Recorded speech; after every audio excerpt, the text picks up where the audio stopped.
Hello everyone and welcome to the demonstration of our video streaming application StreamHive. This platform is built to deliver seamless video experiences using adaptive bitrate streaming with the HLS protocol, ensuring smooth playback across different devices and varying network conditions. Our application supports both public and private video uploads, giving users flexibility and control over their content. On the back end, the system is powered by 5 independent microservices developed in Node.js and Golang using Nginx, ensuring scalability and maintainability. For the front end, we use React, which is served as a static page through Nginx for fast and reliability delivery. Deployment is handled using Kubernetes with a manual cluster set up on Azure, where we also integrated load balancer for traffic management, blob storage for video files, and Azure Key Vault for secure and sensitive information.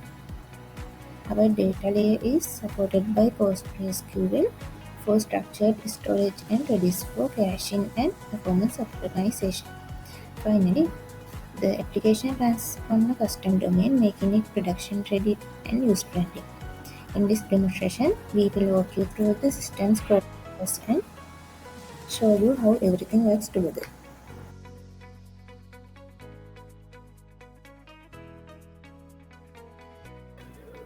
Let's move to the technical implementation of our project. First, we created Azure DevOps pipeline to make deployment fast and easy.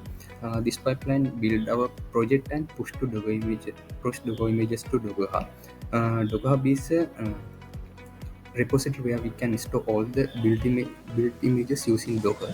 So for the time, we created several pipelines, and from these pipelines, we can deploy as well as build the Docker images. So our project has 5 components and they need to communicate with each other. For this, we use RabbitMQ as the message broker. Here you can see the dashboard of the RabbitMQ.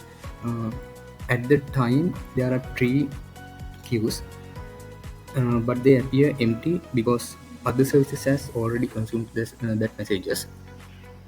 We also used Cloudflare for the SSL certifications and DNS services. It provides DDoS attack protection, bot protections, and web exploration protection.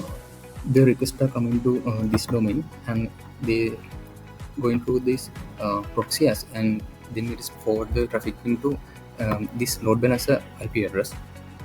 We enabled fully strict encryption and install a TSL certificate on our server to ensure the secure communication. For that, from the browser it is sent the request to Cloudflare. For that part, it is encrypted by SSL certificate generated by the Cloudflare. After that, it is going to our original server. For that part, we used a manually installed certificate generated by the Cloudflare. Additionally, we added human verification and limited unauthorized login using Cloudflare security tools. We also implemented JWT authentication. Without a valid token, user cannot upload the video, and we secured the upload endpoint using one of our security component.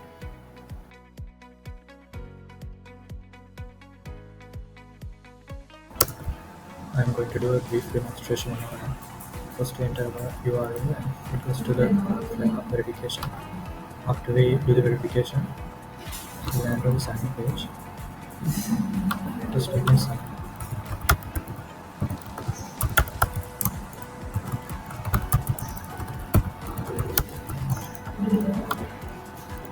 Here the sign up was successful. So we'll put in our credentials.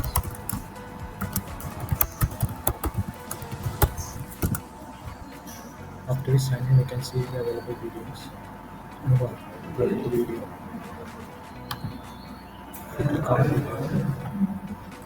It will start playing the profile. Let me inspect the network type.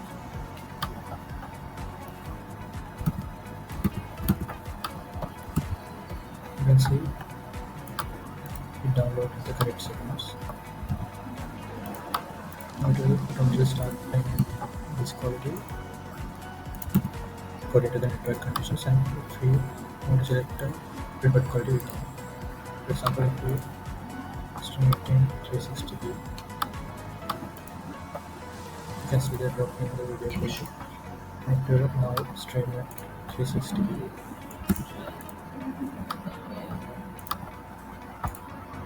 You can even change the video quality in the video and see the quality went up. So start streaming something. So I'm going to enter the URL and we land on the Cloudflare page for human verification. After we verify, we land on the sign in page. There we can sign up. We can sign up.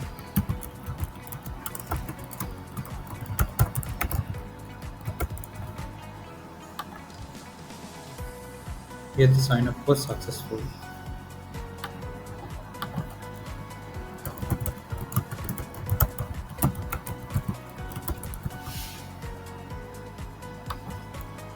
Now we have logged in successfully. We can see existing public videos and what category are they and who originally uploaded that video. Let's try playing a video.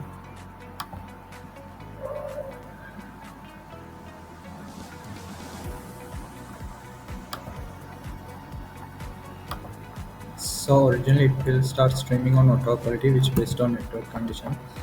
Currently it is streaming at 1080p. So these are the segments, and we can, if you want to, change the streaming quality midway stream. So we change to 360p. It will stream on a lower quality, and we can see that it's now currently streaming 360p. So you can also see that it doesn't stream from the beginning, but from where we stopped, starting from the segment 5. So like that it will start loading the segments and we can play.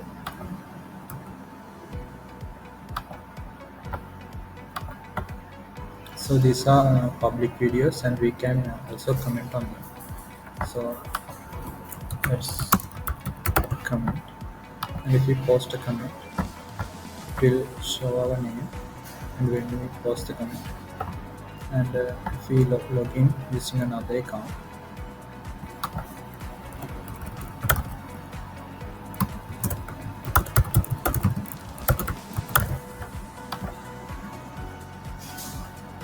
start playing the video, we can see that comment.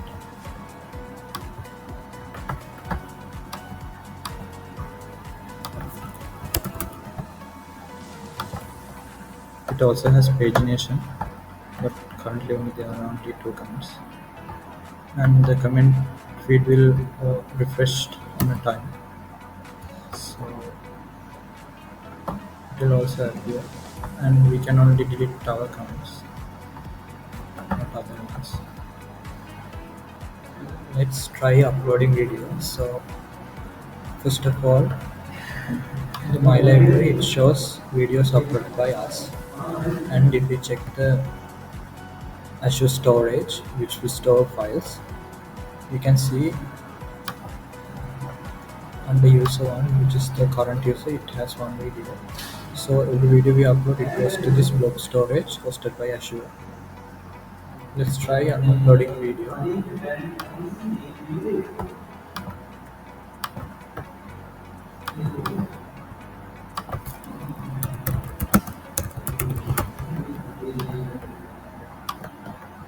We can check whether the video is private or public. Here we select public and we upload.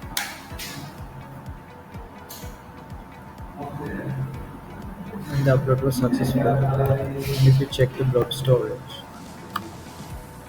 we have 2 files. This is the middle.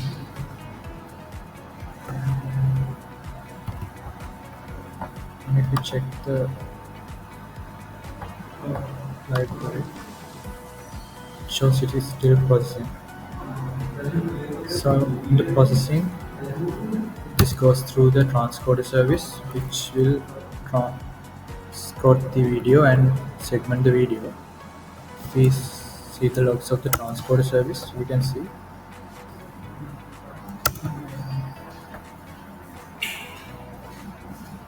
can see it has already transcoded the video 360p.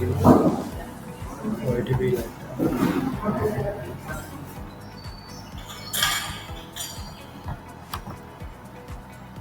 It is ready by now.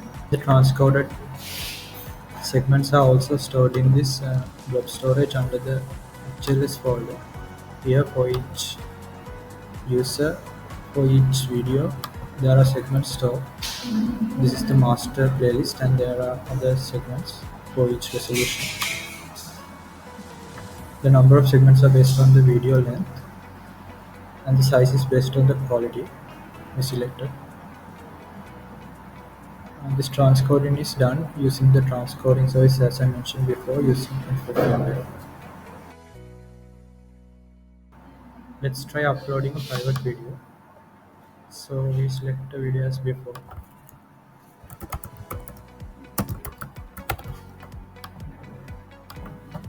And we can check this box. And we can upload as before. We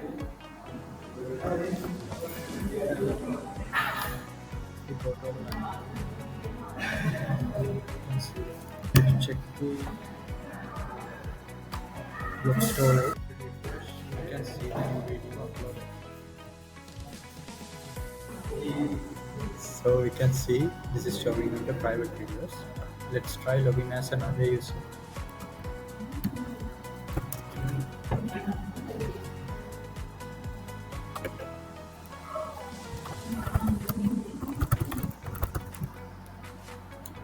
And we can see that video is not available.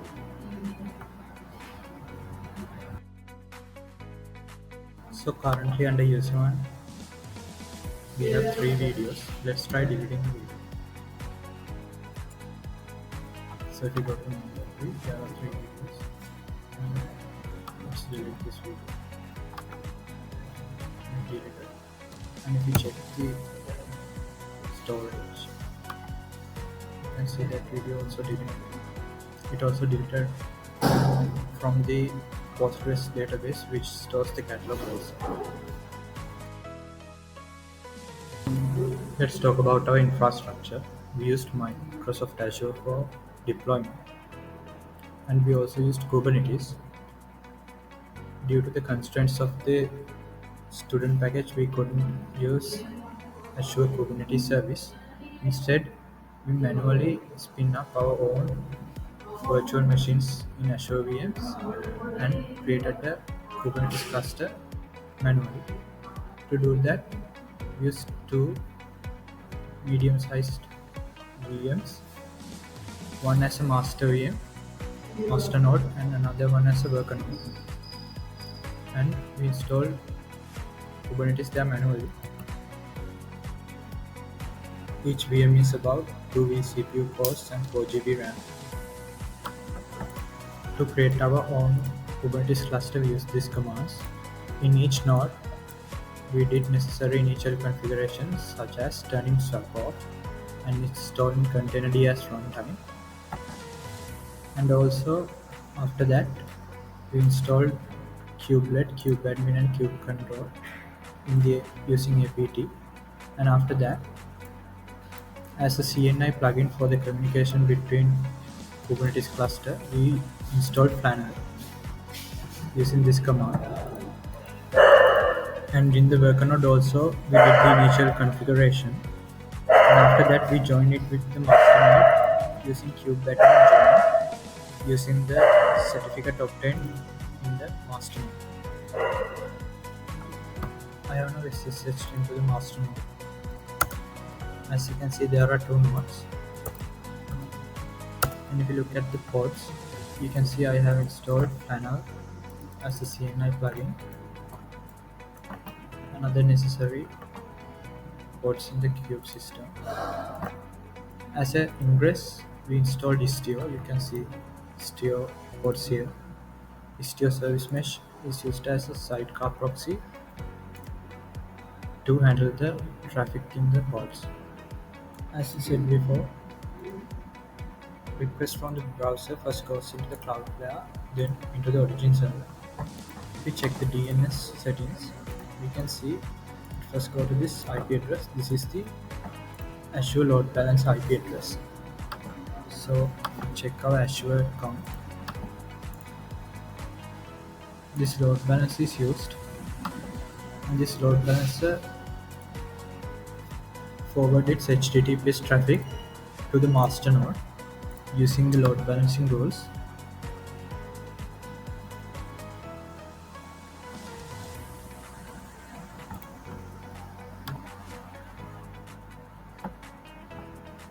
If you talk about ports, you can see multiple ports in the StreamHive namespace, and the front end port is exposed using a node port to the outside, and others are configured as cluster IP.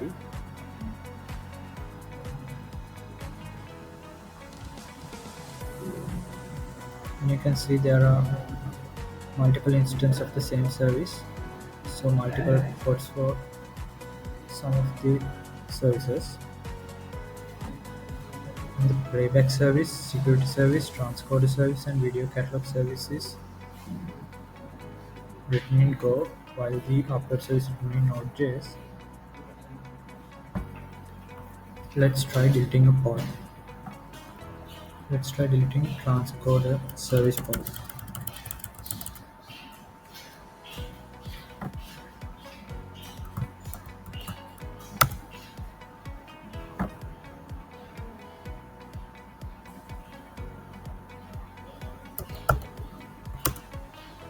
And you can see the new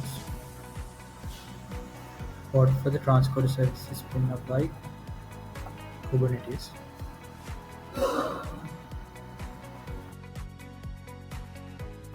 Our application also has resilient features.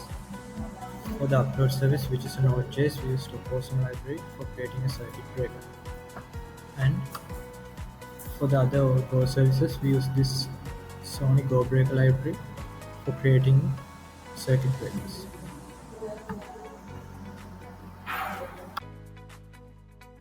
As you can see from the pods, you can see that there are multiple pods are running for monitoring.